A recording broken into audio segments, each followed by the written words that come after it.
Salamu alaikum, rahmatullah, barakato. Amém, irmãos? Amém pela fé, né?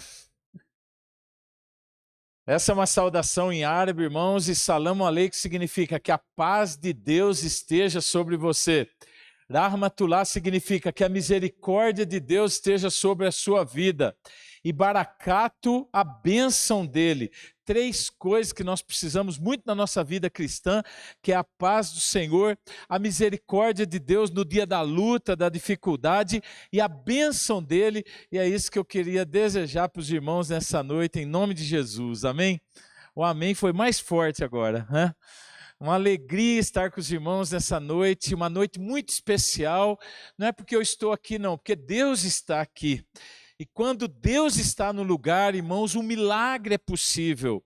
E por isso que nós estamos aqui diante do altar do Senhor, na presença do Senhor, para falarmos das coisas do Senhor, daquilo que enche o nosso coração, daquilo que é a razão da nossa vida, da nossa existência, e Ele que merece todo o nosso louvor, toda a nossa adoração, e é por Ele que nós estamos aqui. Estou muito feliz desse encontro com o pastor Renato, reverendo Renato. A gente se conheceu lá no Piauí, e eu fiquei sabendo que ele estava por essas bandas aqui, mas não sabia direito aonde, e eu falei, é muito grande. Eu estava investigando ele não me falava. E eu falei, pastor, eu quero encontrar com o senhor, mas é muito grande aí a região, né? E para mim foi uma surpresa muito agradável. O pastor Renato é uma inspiração, um homem visionário, e o pouco tempo que a gente teve juntos lá, a gente viu que é um homem de Deus, um homem com uma visão muito ampla, e eu creio que a igreja está muito bem servida aqui, vai ser bênção, porque é um homem aí de fibra mesmo para fazer muitas coisas para o reino de Deus. Privilégio, pastor, muito obrigado aí pela confiança de nós estarmos juntos aqui nessa noite. Irmãos, eu estou há 23 anos no campo missionário, trabalhando com plantação de igrejas secretas através de grupos pequenos. E sempre quando eu falo que eu trabalho com igreja secreta, vem o irmão e fala assim, pastor, aonde fica a igreja secreta? E eu falo, eu não posso falar porque ela é secreta, né? Mas um muçulmano, irmãos, ele é proibido de mudar de religião, né? E ele tem ali na carteirinha escrito muçulmano, ele não pode mudar de religião. Então, o muçulmano, quando ele se converte, irmãos, o desejo dele é pegar uma caixa de Bíblias, ir na praça, ficar entregando Bíblias, ser apedrejado e morrer por Jesus. Esse é o desejo dele de coração. Só que a gente não quer que ele morra rápido, né? A gente quer que ele viva mais para dar mais frutos. Por isso que nós criamos esse sistema. Foram os missionários que criaram esse sistema de igreja secreta. Alguns chamam de igreja subterrânea, outros chamam de igreja sofredora, outros chamam de igreja perseguida. O fato é que nós estamos falando tudo do mesmo grupo. Lá no Oriente Médio nós chamamos de igreja secreta. E como que funciona, em linhas gerais, bem rápido para os irmãos entenderem, como que funciona esse sistema de igreja secreta? Nós reunimos em grupos de 12 a 14 pessoas, com janelas e portas fechadas, tudo a meia voz o nosso culto. É um culto de oração e estudo da Bíblia, nós não temos louvor nesses grupos pequenos. São diversos grupos espalhados por todo o Oriente Médio e norte da África. E aí você pergunta, pastor, então a igreja secreta não tem louvor? Sim, nós temos louvor, mas para isso nós entramos dentro do deserto, umas 2, 3 horas para dentro do deserto, e nós fazemos um culto que a gente chama de cultão. Por que a gente chama de cultão, irmãos? Porque ele é longo mesmo. Ele começa às 8h30, 9 horas da noite, vai até às 4 da manhã. Nesse cultão, nós começamos com louvor. E como eles não têm louvor nos grupos pequenos, irmãos, eles cantam às 2 horas. Depois, nós temos testemunho. Né? Os novos convertidos dão o testemunho. E testemunho, irmãos, o árabe, quando ele dá um breve testemunho, é uns 50 minutos. Então, a gente precisa controlar um pouquinho o número de testemunhos no culto. Depois nós temos batismo, quando há pessoas a serem batizadas Lá no deserto que nós fazemos. Depois nós temos ministração da ceia do Senhor, também é feito lá. E por último, irmãos, é a pregação da palavra. E quando o pastor prega menos de 4 horas, o pessoal sai falando que o sermão foi fraco. O problema, irmãos, é que eu já acostumei a pregar mais de 4 horas. Então os irmãos aguentam aí no banco. Nesses cultos no deserto, irmãos, nós levamos bastante sanduíche. Por quê? Porque os árabes têm o costume de fazer piqueniques no deserto. Então, se chegar alguém estranho no nosso culto, a gente transforma o culto num grande piquenique. Quando não chega ninguém, irmãos, a gente come o lanche do mesmo jeito depois do culto, porque depois de 4 horas de pregação dá fome. E aí a gente tem esse momento de comunhão. A igreja secreta, irmãos, ela cresceu muito. E nós hoje fazemos rodízios dos grupos para ir para o deserto. O culto no deserto, o máximo que nós podemos levar são 3 grupos de cada vez por motivo de segurança. Um grupo muito grande chama muita atenção. Então nós levamos de 35 a 40 pessoas, que significam 3 grupos. Então nós vamos fazendo rodízio com os grupos para participar desse culto no deserto. Então um irmão da igreja secreta, ele participa de 3 ou no máximo 4 cultos com louvor por ano. Irmãos, imagina. Alguns irmãos olham para mim e falam: pastor, o meu sonho é um dia poder participar de uma igreja que a gente possa louvar todos os cultos. E aqui, irmãos, nós acabamos de louvar o Senhor aqui com tanta liberdade, sem preocupação, e não tem como eu não pensar nesses irmãos nossos que não têm esse privilégio. É um privilégio muito grande que nós temos, e a gente precisa aproveitar desse momento especial que Deus nos dá, de liberdade que nós temos em Cristo Jesus, de louvarmos o Senhor. E muitas vezes a gente não valoriza esse momento. Eu gostei tanto da equipe de louvor que eu fiquei com vontade de levar lá para o Oriente Médio, viu, pastor? Para tocar no deserto lá. Bênção demais. Privilégio, irmãos, que Deus nos dá como igreja do Senhor. Vamos valorizar esses momentos de louvor e de adoração nas mãos do Senhor. Abra sua Bíblia comigo em Atos dos Apóstolos, capítulo 21.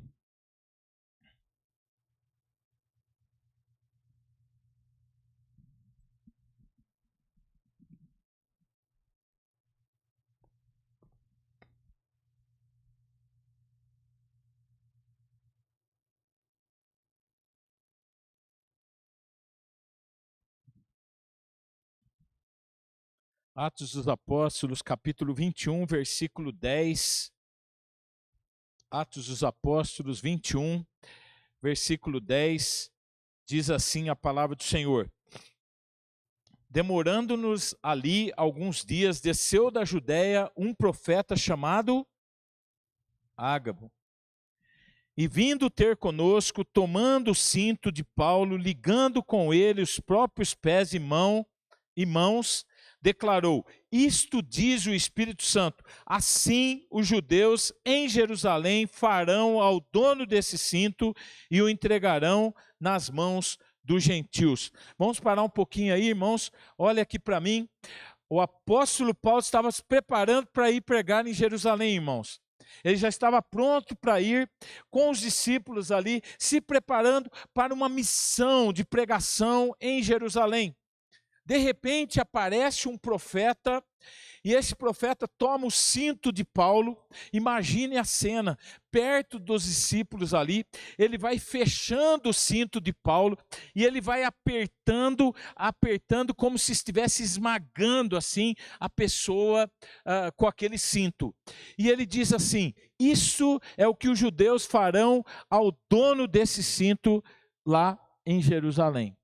Em outras palavras, Paulo poderia ser perseguido, poderia ser torturado, poderia ser esmagado, poderia até ser morto. Vamos em frente então. Versículo 12. Vamos ler juntos. Atos 21, 12. Vamos ler juntos? Quando ouvimos estas palavras, tanto nós como os daquele lugar, rogamos a Paulo que não subisse a Jerusalém. Quando, irmãos, eles ouviram isso, os discípulos ali, eles rogaram a Paulo que fizesse o quê? Me ajuda aí? Que não fosse para Jerusalém. Irmãos, eu estava em Bagdá, no meio da guerra, no Iraque. Nós saímos fazer trabalho, irmãos, das 6 horas da manhã até 6 horas da tarde, o país caminhava mais ou menos normal. As pessoas saíam trabalhar, eles faziam todas as coisas do dia a dia. Às 6 horas da tarde, tocava uma sirene no país que chamava o toque de recolher. Todo mundo tinha que ir para dentro da casa e 6h30 começava o bombardeio na guerra. Os americanos, os britânicos bombardeando o país, e você ficava lá, a gente ficava dentro de casa, deitado na cama, e a bomba ia descendo, e aumentando o barulho, irmãos, a impressão que tem é que vai cair em cima da gente. No início você fica assustado a noite inteira. Eu estava com um coreano lá, o coreano do meu lado, e ele ficava lá gritando em coreano, e eu não entendia nada. Eu falei, só espero que ele esteja orando por nós, porque eu não estou entendendo nada, mas ele morria de medo. A guerra, irmão, 6 horas da manhã, parava os bombardeios, a gente saía na rua, e você via um país destruído, pessoas feridas na rua. Um hospital em Bagdá, tinha umas 200 e poucas pessoas para fora do hospital, porque o hospital estava tão cheio. E eu olhei aquelas pessoas, irmãos, eles não podiam ir para lugar nenhum. Muitos não podiam andar, tudo machucado. E nós resolvemos entregar a Bíblia para eles, porque eles não podiam fugir da gente. Entregamos 200 Bíblias, e você via que eles têm algumas fotos daquelas 200 pessoas em frente do hospital lendo a palavra, tudo feridos ali. Muito triste. Mas um dia, 10 horas da manhã, que não é horário de bombardeio, estava eu, um pastor coreano e um médico coreano que veio ajudar as pessoas feridas ali, aquele médico. E nós estávamos andando no centro de Bagdá, no Iraque, 10 horas da manhã, é para ser tudo tranquilo. Quando eu viro uma esquina, eu vejo uma multidão correndo contra a nossa direção. Eu juntei na multidão, olhei para os coreanos e falei, vamos correr. E nós estamos correndo. Lá na frente, os coreanos estão cansados e eles olham para mim e falam, por que a gente está correndo? Eu falei, eu não sei não, mas corre. Irmãos, quando a gente vê um perigo num lado, a gente corre para o outro. Eu descobri depois que uma embaixada havia explodido e poderia outras embaixadas explodirem também, e era para a gente fugir. E foi isso que os discípulos falaram para Paulo.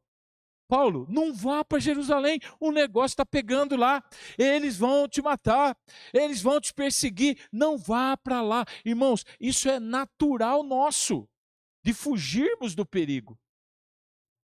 E aí vem a resposta de Paulo, e nós vamos parar na resposta de Paulo aqui, e nós vamos ler aqui, irmãos, a resposta de Paulo. Ele diz assim para os discípulos, que fazeis chorando e quebrantando meu coração? Vamos ler juntos agora o finalzinho aí. Pois...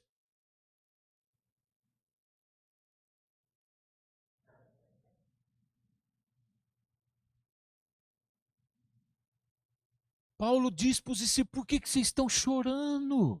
Por que vocês estão se quebrantando?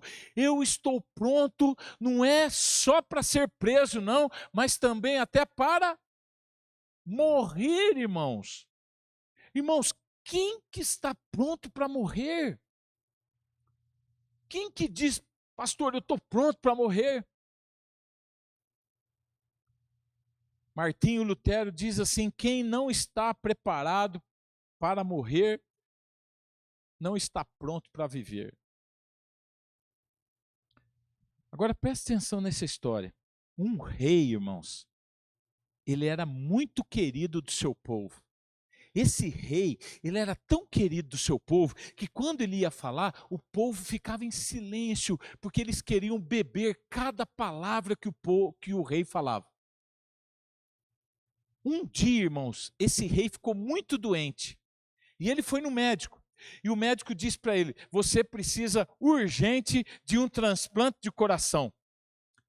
Esse rei, irmãos, ele entrou no palácio dele, lá no quarto, ele chorou e ele falou: como que eu vou falar para a multidão que me ama, que agora eu estou tão doente que eu preciso de um transplante do coração?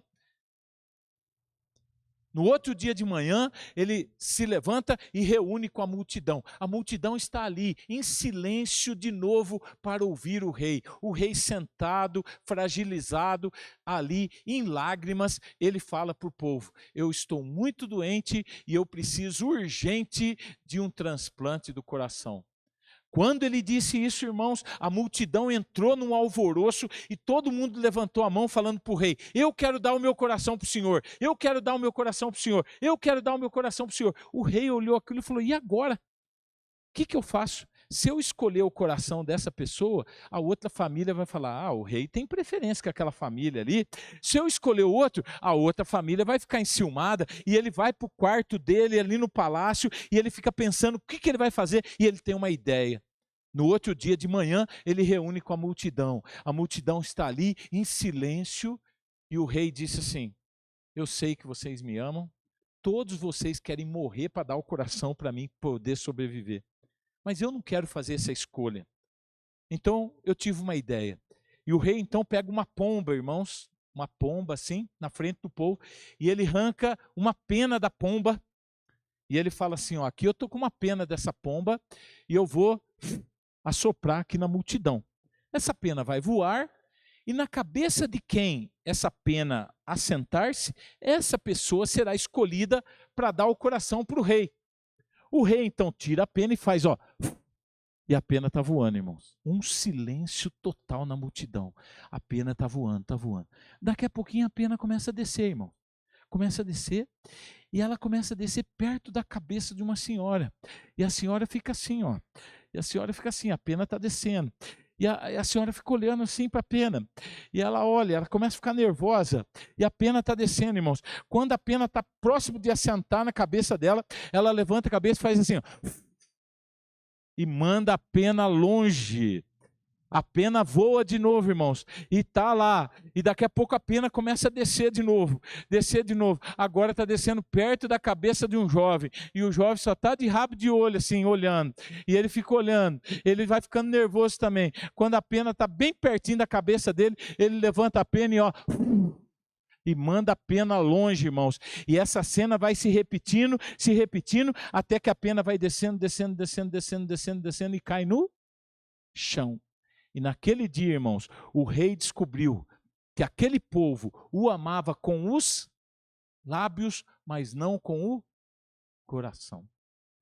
Irmãos, essa história me remete muito ao meu relacionamento com Deus. Muitas vezes eu canto coisas no cântico, no hino, que não é a realidade minha. Um pastor lá em São Paulo disse assim: Osni, o momento do louvor é o momento que a igreja mais mente. Ele falou: porque a gente canta coisas que a gente não vive. A gente canta coisas que a gente não vive. Irmãos, eu tenho umas dificuldades em alguns cânticos que a gente canta no Brasil. E um deles diz assim: te louvarei, não importa as circunstâncias. Irmãos, quando as circunstâncias estão bem, quando está tudo bem, eu estou louvando o Senhor. Mas quando as circunstâncias não estão bem, eu não quero louvar o Senhor. Eu quero criticar, eu quero reclamar, eu sou enjoado, eu fico difícil. Mas eu canto isso. Eu canto e louvarei, não importam as circunstâncias. Será que a gente louva no dia mau? Será que a gente louva no dia da perseguição? Será que a gente louva um dia que a gente recebe uma crítica de um irmão? Será que a gente louva na dificuldade? Muitas vezes não, mas a gente canta e a gente mente. Paulo diz assim, eu estou pronto, não é só para ser preso não, irmãos, mas para morrer pelo nome de Cristo se for necessário. Um menino se converteu lá no Oriente Médio, um jovem, o nome dele é Gilani. O Gilani, irmãos, ele teve aquela conversão explosiva assim, que ele pregava até para o poste. E a nossa igreja é secreta. O Gilani chegou lá, um dia eu cheguei e falei assim, Gilani, você vai mais devagar na evangelização, porque nós somos da igreja secreta. O Gilani chega um dia na igreja secreta e fala assim, pastor, eu quero uma Bíblia. E nós temos umas Bíblias pequenininhas assim, que dá para esconder no bolso. Eu fui entregar para ele, ele falou, o que é isso, pastor? Eu falei, a Bíblia. Ele falou, desse tamanhozinho? Eu falei, rapaz, faz parte da igreja secreta. Ele falou, não quero não, pastor, eu quero uma Bíblia maior. Eu peguei uma pouco maior, irmãos. Ele olhou para mim e falou, tá pequena ainda, pastor. Ele falou, eu quero uma biblona. Foi até difícil conseguir essa Bíblia para ele. Mas eu falei, é muito perigoso ele ficar carregando essa Bíblia. Comprei uma bolsa para ele levar a Bíblia. Chegou lá na igreja, eu chamei ele, abri a bolsa, falei, Gilani, essa Bíblia tá bom? Uma Bíblia enorme. Ele pegou, beijou, falou, é essa mesmo, pastor, gostei. Falei, olha, mas é perigoso você carregar essa Bíblia. Eu comprei essa bolsa aqui para você levar a Bíblia. Ele falou, pastor, a bolsa pode ficar de presente para o senhor. Eu quero só a Bíblia. E esse menino começa a carregar a Bíblia, irmãos, para cima e para baixo lá no Oriente Médio. Aí a família é o que mais persegue, a família descobre que ele é um cristão, o irmão junta com os amigos e vai lá na casa dele fazer uma pressão. Ele não mora com a família por motivo de trabalho, é muito distante, ele mora sozinho. O irmão chega lá com os amigos e fala, você é um traidor, você deixou a nossa religião. E você sabe o que merece quem deixa a nossa religião? É a morte, nós vamos matar você. Enquanto o irmão está fazendo ameaças, o Gilani está com um pedaço de papel escrevendo assim, não está nem ligando. O irmão fica irritado e chega e fala, o que você está escrevendo aí? E o Gilani olha para ele e mostra o papel e falou, não, eu só estou colocando aqui os horários que eu estou disponível para vocês me matarem, porque seguir a Jesus é um caminho de uma só direção. Eu não vou voltar atrás, pode me matar. Um dia, irmãos, o Gilani está com a Bíblia dele indo para um lugar que só tem terroristas. Eu parei o carro, abri o carro do passageiro e falei, Gilani, aonde você está indo? Ah, eu estou indo ali visitar fulano. Falei, rapaz, você sabe que aquela região ali é só terroristas. Você vai lá, eles vão matar você. Falei, entra aqui no carro, eu te levo, então você vai mais protegido. E ele em pé, irmãos, do lado de fora do carro, olhou para mim e falou, pastor, eu não entro no seu carro não, mas se o senhor quiser me proteger, o senhor desce e caminha comigo. Aí ele disse assim, porque se eu morrer, você morre também. Eu falei, vamos deixar para uma próxima então? Menino ousado, irmãos. Aí ele trouxe o primeiro convertido, o El-Hajj. El-Hajj em árabe, irmãos, significa peregrinação, que é a peregrinação que eles têm que fazer para Meca uma vez na vida. E quem tem um nome desse é porque vem de uma família muito fundamentalista. E ele trouxe esse jovem para a fé, o Gilani. Aí o jovem chega na nossa igreja secreta e ele chega para mim e fala assim, o El-Hajj agora, pastor, eu quero uma Bíblia. Aí eu fui lá pegar a biblinha, fui entregar para o El-Hajj vira para mim e fala, não pastor, eu quero uma igual do Gilani. Eu falei, meu Deus, agora o Gilani está fazendo discípulo também. Esse El-Hajj, irmãos, o pai dele já espancou ele, o pai dele já pôs ele em cadeira elétrica, o pai dele já pôs ele na prisão, o pai dele está cheio de marcas no corpo do pai torturar para ele voltar a ser um muçulmano, e ele não volta, está firme na fé. Está estudando teologia. Esses dias ele me abraçou chorando, ele falou, pastor, eu vou ser um pastor um dia, e as primeiras pessoas que eu vou batizar vai ser meu pai, minha mãe e meus irmãos. Eu abracei ele, falei, eu creio nisso, meu irmão. Vamos orar por isso. Deus vai fazer a obra. Paulo diz, eu estou pronto, não é só para ser preso, não, mas para morrer. E nós, irmãos, e eu e você, que preço nós estamos dispostos a pagar para que o nome de Jesus seja conhecido? Eu estava passando uns problemas lá no Oriente Médio, meio angustiado, eu vim para o Brasil, eu estava precisando conversar com o pastor, chorar um pouco. E eu liguei para um pastor amigo meu lá em Campinas, marquei um horário com ele, e eu estou lá no gabinete dele, falando, chorando, chorando, e ele não fala nada. Eu comecei a ficar incomodado, eu sou pastor também, eu falei, uma hora ele tem que falar alguma coisa para mim, dar uma palavra, sei lá, né? Falar alguma coisa. Eu parava, dava um espaço para ver se ele falava alguma coisa, ele quieto. Aí eu continuava chorando e falando. Chegou uma hora que eu não aguentei mais, eu parei e falei, meu filho, você não vai falar nada para mim, não? Aí ele virou e falou, não, Osni, eu tenho uma pergunta para você. Eu falei, pode perguntar. Ele falou, Osni, quando que você pretende morrer? Eu falei, meu Deus, eu já estou mal. Eu estou aqui para abrir meu coração. E ele vem com esse papo de morte. Eu falei, eu não sei, irmão, eu não fiz planos ainda. Ele falou, pois faça. Ele falou, sua esposa gosta de ir em shopping, loja, assim? Eu falei, toda mulher gosta. Ele falou, você já levou ela numa funerária para ver os caixões, escolher o modelo? Eu falei, isso daí vai dar divórcio. Aí ele voltou a perguntar para mim, quando que você pretende morrer? Eu falei, irmão, eu não pensei nisso. Ele falou, quantos anos você tem? Na época eu tinha 39, não faz muito tempo não, irmãos. Eu falei, eu tenho 39. Ele falou, então fala uma data aí que você vai morrer. Eu falei, rapaz, eu estou ficando mais depressivo. Já estava arrependido de ter pedido a ajuda dele. Aí eu falei, já que você quer pôr uma data, você põe então. Ele falou, tá bom, Osni, você vai morrer com 50 anos. Eu falei, mas aí é muito pouco, já está perto aí, né? Eu falei, aumenta um pouquinho mais. Ele falou, 60. Eu falei, não, 60 eu nem vou aproveitar o ônibus gratuito. Aumenta mais. Aí ele falou, 80. Eu falei, 80 tá bom. Ele falou, então você vai morrer com 80? Eu falei, eu quero viver mais, mas você quer pôr uma data, então fica 80. Aí ele falou, Osni, imagina que você vai morrer com 80. Se você tem 39, isso significa que você não chegou nem na metade da sua vida. Ele falou, se você não chegou na metade da sua vida, Osni, por que você está chorando aqui? Levanta a sua cabeça, pega a sua agenda e escreve um projeto para esses 40 anos que você tem ainda pela frente, um projeto que vai valer a pena, um projeto que vai marcar gerações, um projeto que vai deixar um legado bom para as pessoas lerem. Irmão, saí curado de lá.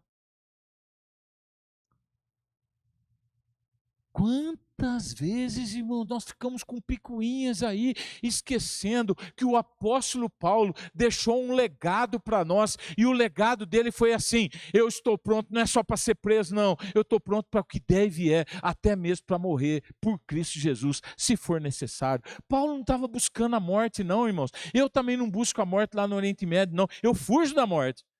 Mas se precisar morrer, irmãos, eu quero estar pronto. Se precisar morrer, eu quero dizer como o apóstolo Paulo. Eu estava numa conferência lá no Irã, irmãos. O Irã é um país que a igreja secreta está crescendo muito, irmãos. Há 12 anos atrás, nós fizemos um censo para contar o número de cristãos secretos no Irã e nós listamos 6 mil cristãos secretos. Agora, depois de 12 anos, nós estamos fazendo uma nova contagem com a missão Portas Abertas. Nós não terminamos a contagem ainda e nós já ultrapassamos de 140 mil cristãos secretos no Irã. Eu falei para minha equipe, quem está secreto no Irã hoje é o governo, porque a igreja está crescendo. Eu estava numa conferência no Irã, irmãos, e os irmãos ali testemunhando, gente que eu não conhecia, alguns, e todos eles falaram que foram presos, que foram torturados, que passaram em cadeira elétrica com a maior naturalidade. Quando todo mundo acabou de falar, num momento lá, eu falei, gente, vamos orar para a perseguição acabar. É impossível a gente admitir isso, essa perseguição ferrenha ainda sobre os cristãos. Nós precisamos orar para a perseguição acabar. Esses irmãos se levantaram e me repreenderam. Falaram, não, pastor, não ore para a perseguição acabar, não. A Bíblia diz que bem-aventurados são aqueles que são perseguidos por causa do meu nome. Mas quando o Senhor orar, ore para que no meio da perseguição a gente persevere, para que no meio da perseguição a gente não negue a Jesus, para que no meio da perseguição a gente continue firme com o Senhor Jesus. Os irmãos não querem que a perseguição acabe, mas querem não negar o nome de Cristo.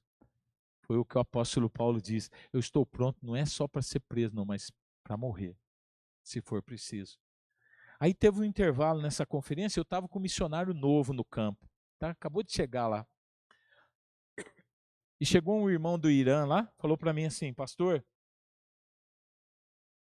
tem um ex-terrorista que já matou tanta gente que ele até perdeu o número de pessoas que ele matou. E ele vive escondido hoje no deserto, plantando igreja no deserto. Ele é salvo hoje. O senhor não quer visitá-lo? Eu pensei, eu não faço questão. Vai que ele tem uma recaída, né? Falei, não, acho que não há necessidade, né? E o missionário novo que estava comigo falou, vamos, Di, é uma oportunidade, eu quero conhecer um ex-terrorista, vamos. E ele ficou naquela ali, e eu falando não, e ele falando vamos, vamos. Eu acabei concordando para ele conhecer um ex-terrorista. Marcamos no outro dia, meio-dia, tinha que andar de carro, 2 horas para chegar no lugar lá, na casa do homem, porque o homem estava no meio do deserto.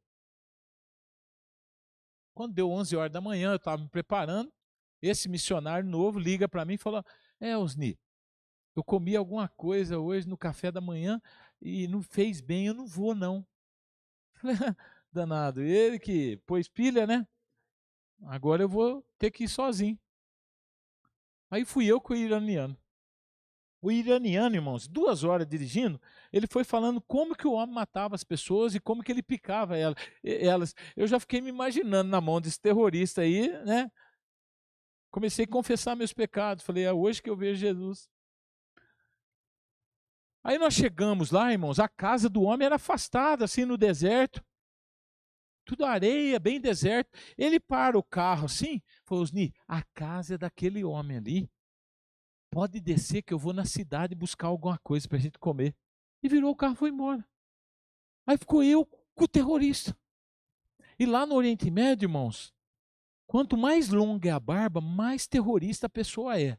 Esse homem abre a porta, ele me vê de longe, e eu olho para ele, a barba quase na cintura. Falei, meu Deus do céu. E ele falou, Osni. Eu falei, o homem já sabe meu nome? E ele começa a correr na minha direção, irmãos. Eu olho para trás, eu não sei se eu corro em direção dele, eu só saio correndo para o deserto de medo.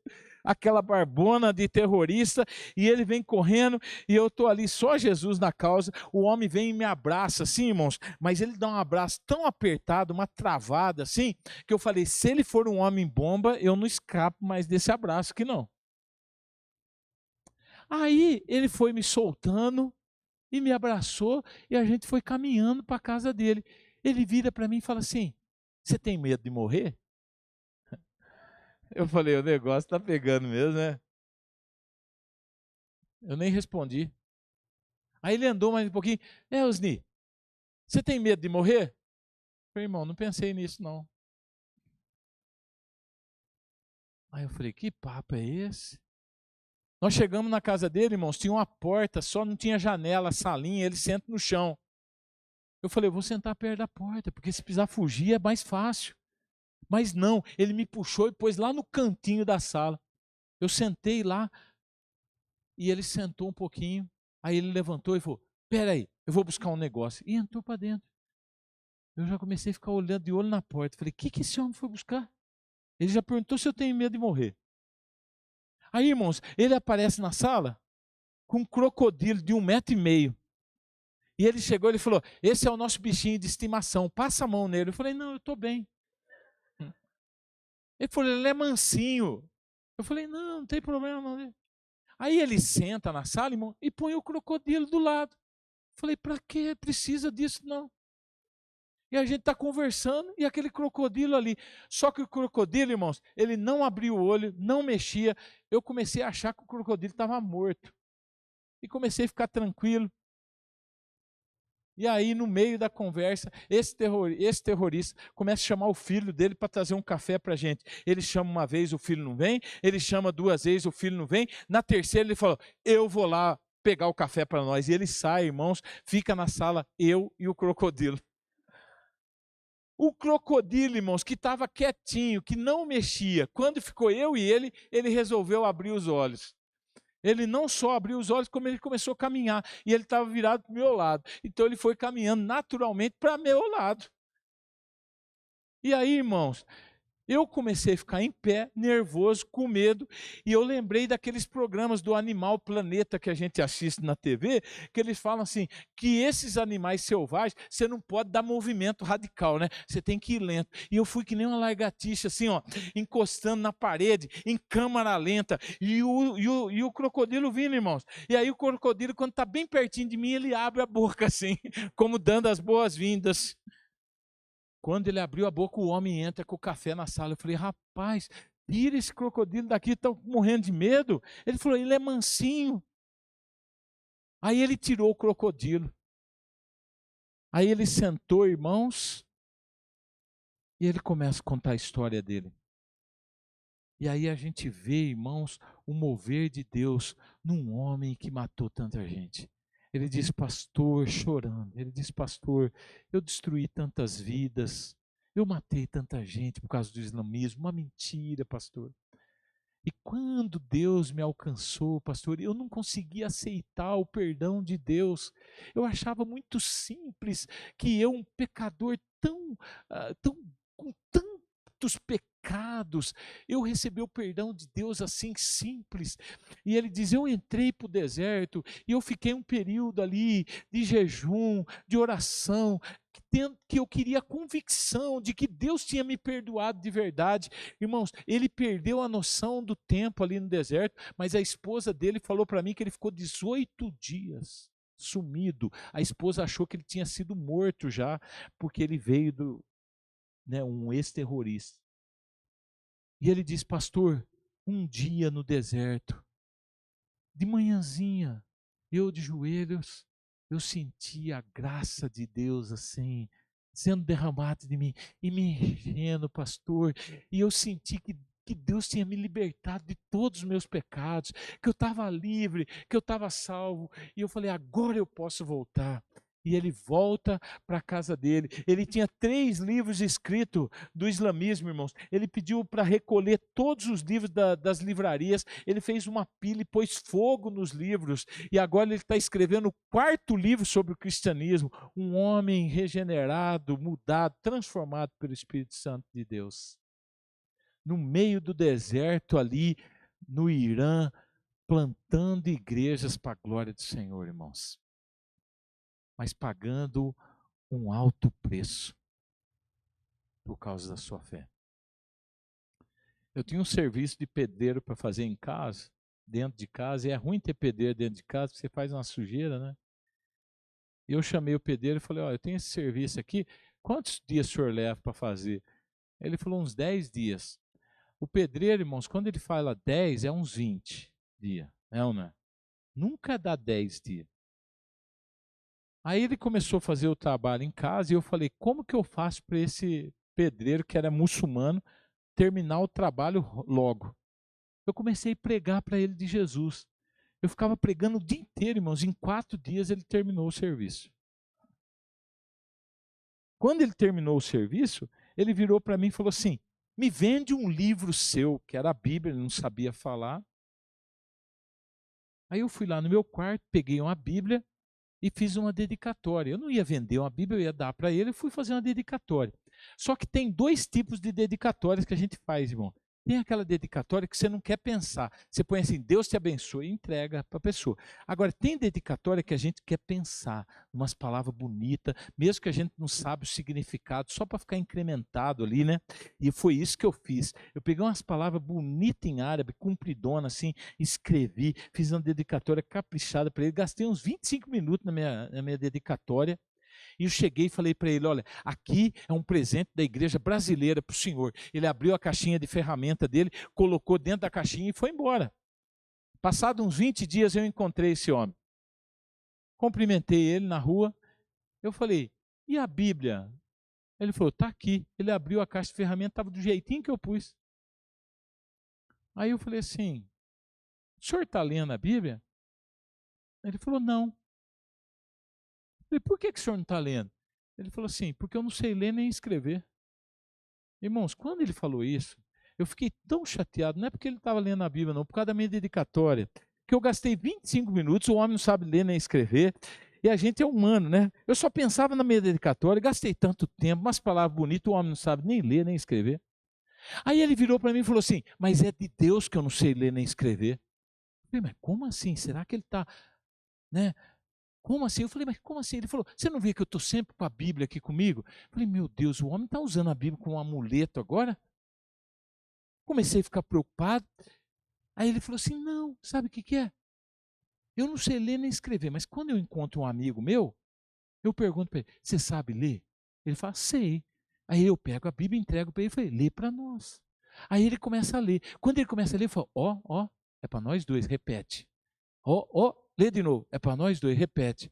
Ele falou, do dia que você me deu a Bíblia, mais de 30 pessoas já leram a Bíblia comigo. Eu falei, meu irmão, não vai na escola não. Falei para ele, não vai estudar não. Porque tá bom assim. Irmãos, se Deus usa um semi-analfabeto no contexto do Oriente Médio, com tantas perseguições, irmãos, quanto mais Deus quer usar você aqui, com tanta liberdade que a gente tem no Brasil, mas a gente não faz, irmãos, a gente não abre a boca, tudo é difícil, tudo é sacrifício, a gente não tem tempo para nada. E Paulo diz, eu estou pronto, não é só para ser preso, não, eu estou pronto para morrer por Jesus, se for necessário. Quando eu pastoreava uma igreja aqui no Brasil, irmãos, uma irmã da minha igreja morreu, eu fui lá fazer o funeral dela, o ofício fúnebre. Quando eu acabei, eu estava saindo do cemitério, aproximou uma mulher que eu não conhecia. Ela falou assim, você é pastor, é padre, o que que é? Eu falei, eu sou pastor. Ela falou, meu pai morreu, nós já chamamos um monte de gente, ninguém vem para dar uma palavra, está quase no horário do enterro dele, não vem ninguém ali para dar uma palavra, o senhor não dá uma palavra? Eu falei, dou. Eu falei, o que que você é? Meu pai que morreu. Fui lá, estava lá o nome do homem. Antônio, 71 anos, estava morto ali, a viúva do lado. A viúva meia séria, não estava chorando, nada. E pastor gosta de saber um pouquinho da história do morto. Eu aproximei para a viúva e falei para ela assim, viu, como que era o seu Antônio? A mulher olhou para mim e falou, seu Antônio, meu marido? Ele era muito cri-cri. Eu falei, o quê? Ele falou, é, cri-cri. Eu falei, o que que é cri-cri? Ela falou, cri-cri é assim, é enjoado, é difícil. Ela só começou a falar coisa negativa. Aí eu falei, meu Deus. Eu falei assim, mas irmã, o que que tinha de bom no Antônio? Ela falou, ah, difícil, pastor. Eu falei, olha que coisa, né? Aí eu falei, mas o seu Antônio não trabalhava? Ele falou, trabalhava. Ah, então ele era trabalhador. Ah, mas ele gastava tudo antes de chegar em casa. Você não tinha nada de bom, irmãos.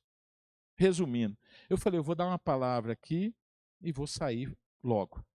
Dei uma palavra, orei, saí. Aí eu fui para o estacionamento do cemitério, eu entrei no meu carro, eu pus a chave na ignição e aí veio na minha mente, meu Deus, se eu morrer hoje e alguém perguntar para minha esposa como que era o Osni, eu falei, Jesus, me livra de ser um cri-cri. Irmãos, eu não conheço seu Antônio, não sei da história dele, mas ele deixou um legado, e o legado dele é que ele era um cri-cri. Isso é o que a esposa dele, a viúva, estava lembrando dele. E o que, que as pessoas vão lembrar de nós, irmãos?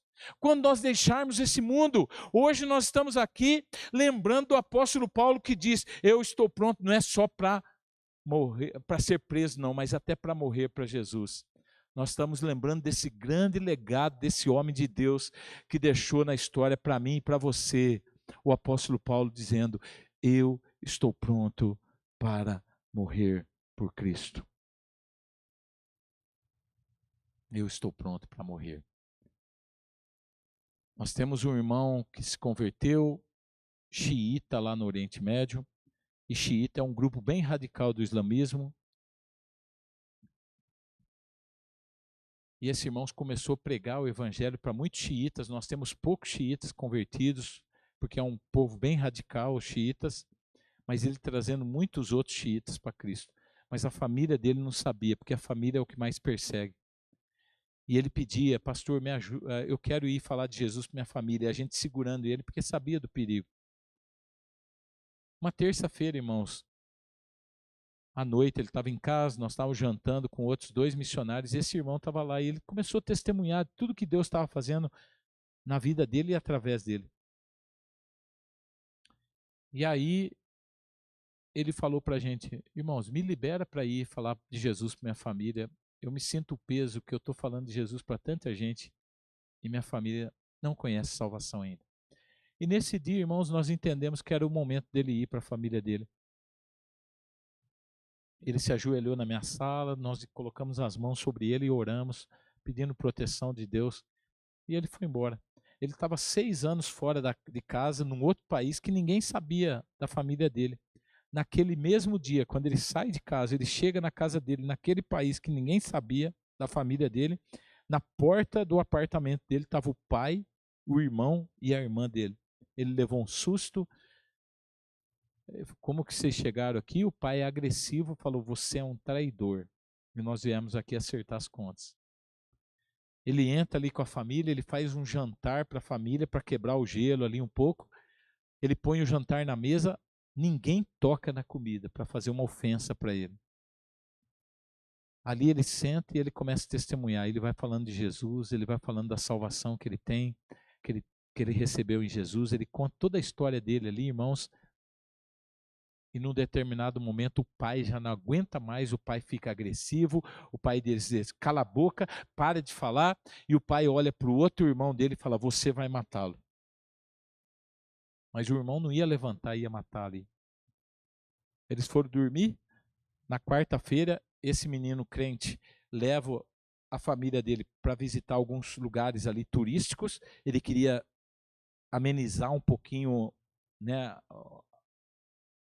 o ar ali que estava de perigo, e ele passa o dia com a família. Quando chega à tarde em casa, ele faz um jantar, e eles estão na mesa comendo ali, e volta a conversa, e a tensão volta, e esse rapaz pela segunda vez, ele testemunha de novo, de forma ousada para a família dele, e ele diz, essa mensagem do evangelho não é só para mim não, é para vocês também, Jesus morreu na cruz por vocês também, e ele testemunha ali.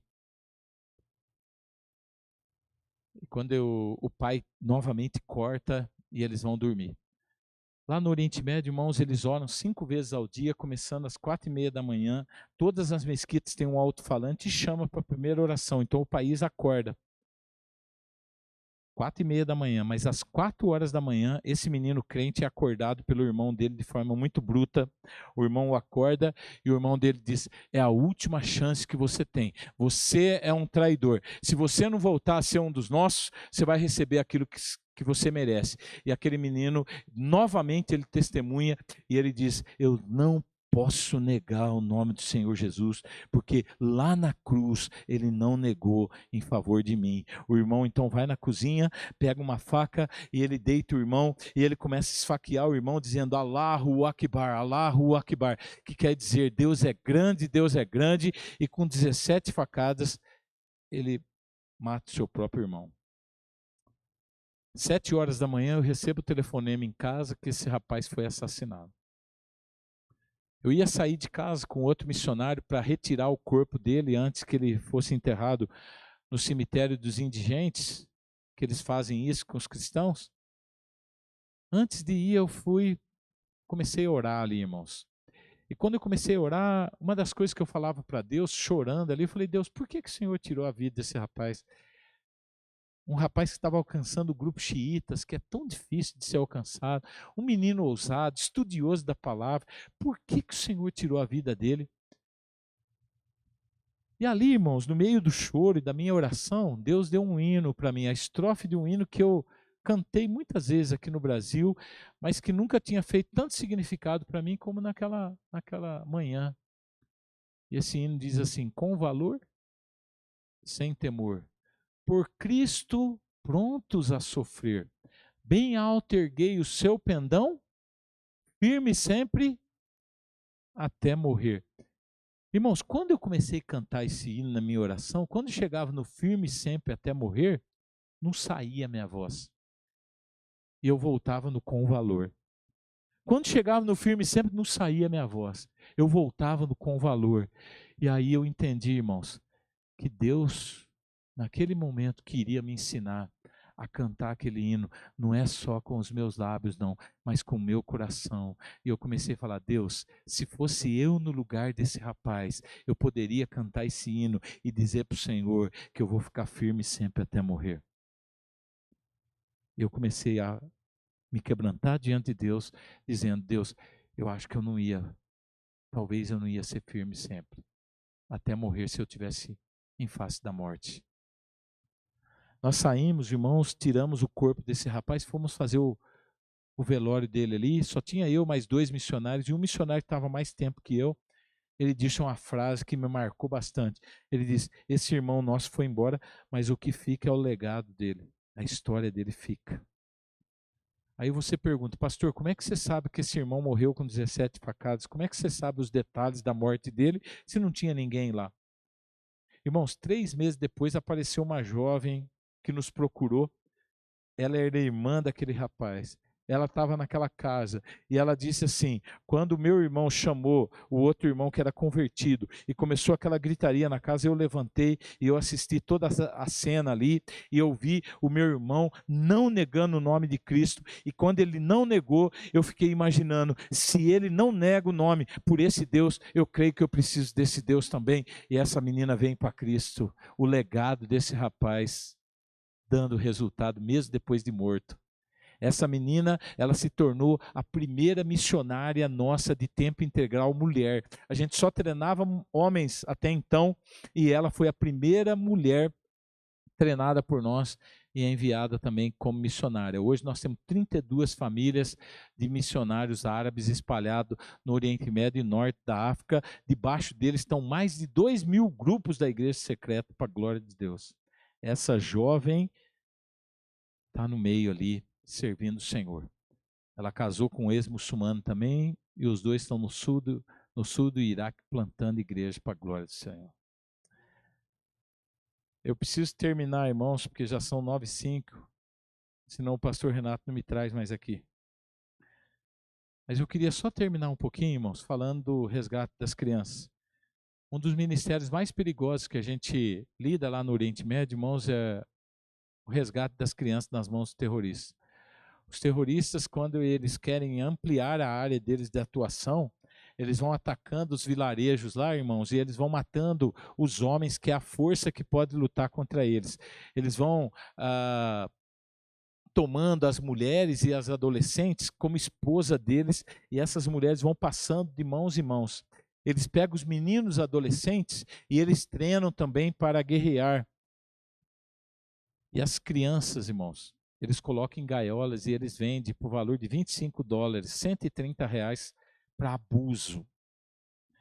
Há 9 anos atrás, Deus colocou no nosso coração: por que a gente não compra essas crianças e coloca elas em orfanatos cristãos, para dar um futuro diferente para essas crianças? Só que comprar, irmãos, é uma palavra muito forte para uma vida. Então eu falei: eu não quero usar a palavra comprar, eu quero usar resgatar. Nós vamos resgatar essas crianças. Em 9 anos, irmãos, mais de 2.000 crianças nós já tiramos das mãos dos terroristas, para a glória de Deus, dando um futuro diferente para elas. Crianças que são abusadas, crianças que vêm feridas emocionalmente, mas quando a gente vê o depois, a gente vê a diferença que faz. Mas no meio da pandemia, irmãos, Deus trouxe uma menina que nós resgatamos, bem debilitada, o nome dela é Manalo. A Manalo, ela veio bem fraquinha, bem debilitada, mas a gente já tinha pego crianças bem debilitadas e elas sobreviveram. E a gente acreditava que a Manalo não ia ser diferente. A Manalo foi direto para o hospital, estava quase inconsciente, e ela começou a ser tratada ali, irmãos. E nós temos uma equipe ali. E no 3º dia, irmãos, a Manalo nos surpreendeu. Ela sentou na cama, sorrindo, com soro aqui no braço, mas sorrindo, começou a conversar. Toda a equipe nossa ficou ali, muito animada. Nós chegamos até a reunir ali no hospital, cantando com ela, orando com ela, todo mundo vendo ali o progresso dessa menina. No 4º dia, a médica foi lá, médica da nossa equipe, foi lá para examinar a Manalo, E quando ela fez um movimento assim, irmãos, a Manala achou que a médica queria um abraço. E a Manala abraçou a médica, e depois a médica ligou para mim e ela disse assim: Osni, hoje eu fui fazer um diagnóstico na Manala, mas eu não fiz diagnóstico nenhum. Eu abracei ela por 40 minutos, porque eu acho que mais do que um diagnóstico, ela estava precisando de um abraço hoje. E ela diz, eu fiquei abraçado com ela uns 40 minutos. No outro dia eu passei ali no hospital, irmãos. A Manala pegou na minha mão e disse assim: tio, eu estou vivendo os melhores dias da minha vida. Irmãos, eu comecei a chorar. Porque eu falei, como que é viver os melhores dias da sua vida numa maca no hospital? Mas o sofrimento dessa menina, irmãos, era tão grande. Ela estava sendo abusada por 5 homens. A menina estava ferida emocionalmente, fisicamente. O pouco tempo de vida dela, irmãos, era tão terrível que aquilo ali para ela era o melhor que ela estava vivendo. Passado mais alguns dias, irmãos, a Manaus começou a enfraquecer de novo. No 15º dia que ela estava no hospital, o coração dela começou a bater cada vez mais lento e mais fraco. O médico liga para mim e ele diz assim: Osni, a Manaus só passa desta noite se for por um milagre de Deus, porque dentro da medicina a gente não tem mais o que fazer. O coração dela está cada vez mais fraco e batendo cada vez menos. Na medicina a gente não tem mais recursos para fazer nada. No 16º dia, às 3h30 da manhã, eu recebo o telefonema em casa que a Manaus chegou a óbito.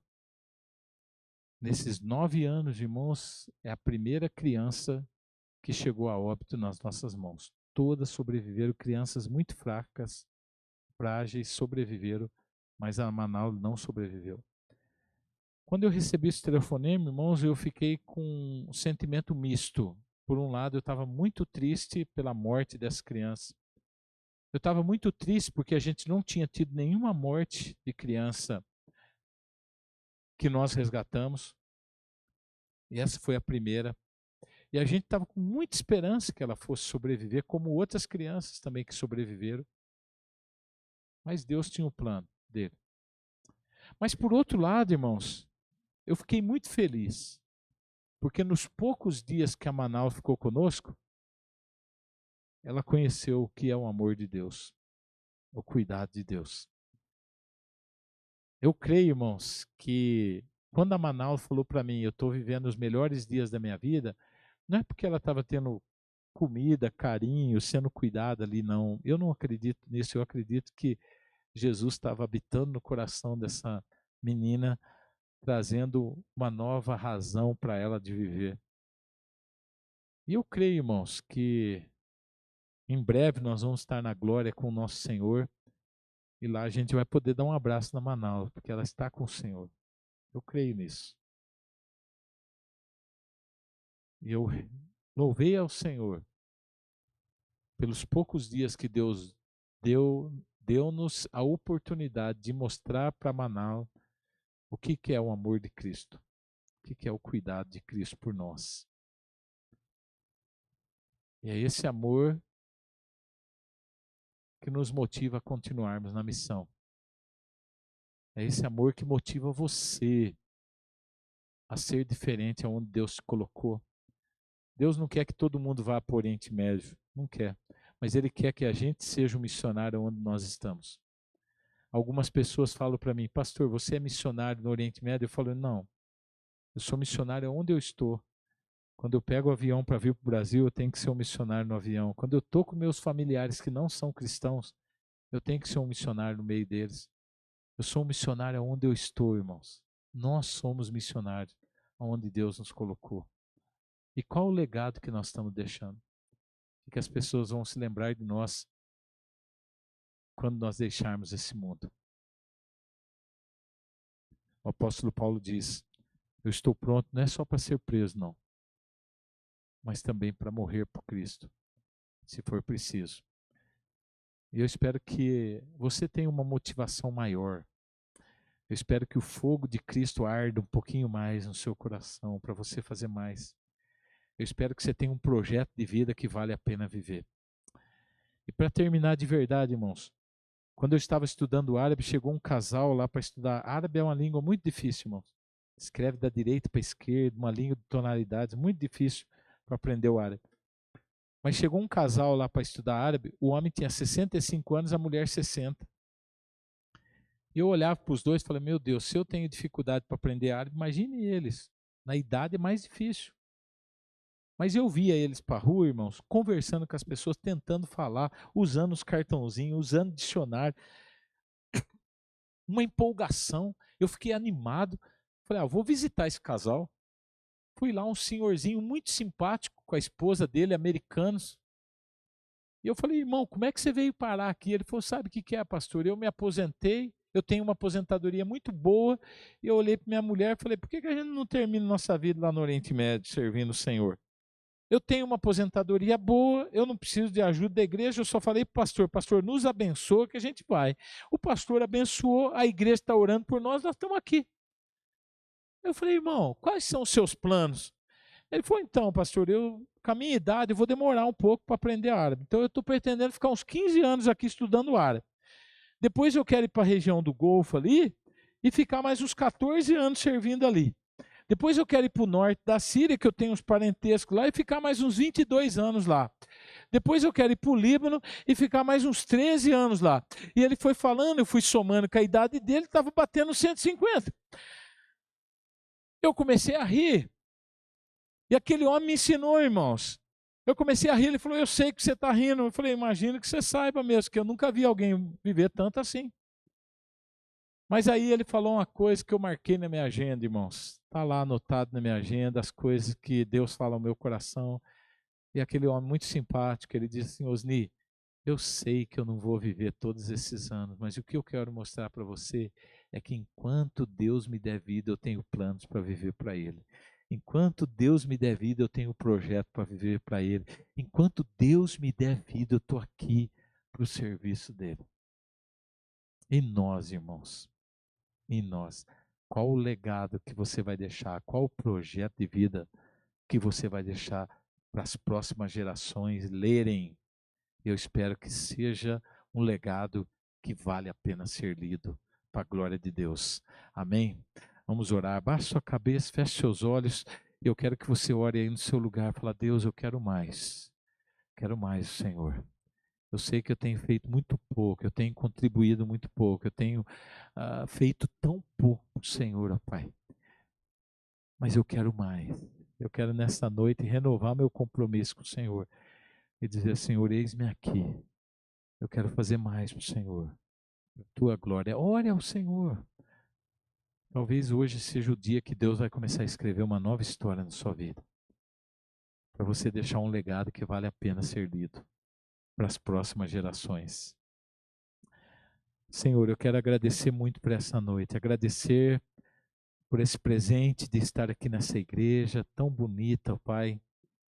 Muito obrigado por rever o pastor Renato, sua família, e essa igreja que ele abraça aqui para pastorear, para amar, para caminhar com o Senhor e com eles aqui. Eu peço que realmente o Senhor unja a vida do teu servo e usa ele juntamente com o conselho para que essa igreja possa realmente ter coragem de ser diferente e tenha o compromisso de fazer diferença, ó Pai, para a tua glória. Use o teu povo aqui, use a tua igreja aqui como uma coluna viva do Senhor, uma luz a brilhar nesse bairro, nessa cidade, ó Deus, e que eles sejam bênção, não só para esse bairro, para essa cidade, não só para o Distrito Federal, mas para o Brasil e para as nações, ó Deus, para a glória do Senhor. E que o Senhor nos levante aqui, cada família representada aqui, ó Deus, para que possamos fazer diferença na nossa casa, no nosso trabalho, no meio que o Senhor nos inseriu com os nossos vizinhos, ó Pai. Nos ajude, aqueça o nosso coração, para que a gente possa te servir mais, com mais amor, com mais vigor, servindo o Senhor com tudo que há em nós, ó Pai. nos ajude. Nós dependemos do Senhor. E nós queremos cantar os hinos e viver os hinos que nós cantamos para a tua glória, Pai. Em nome de Jesus é que nós oramos. Amém. Amém. Pastor.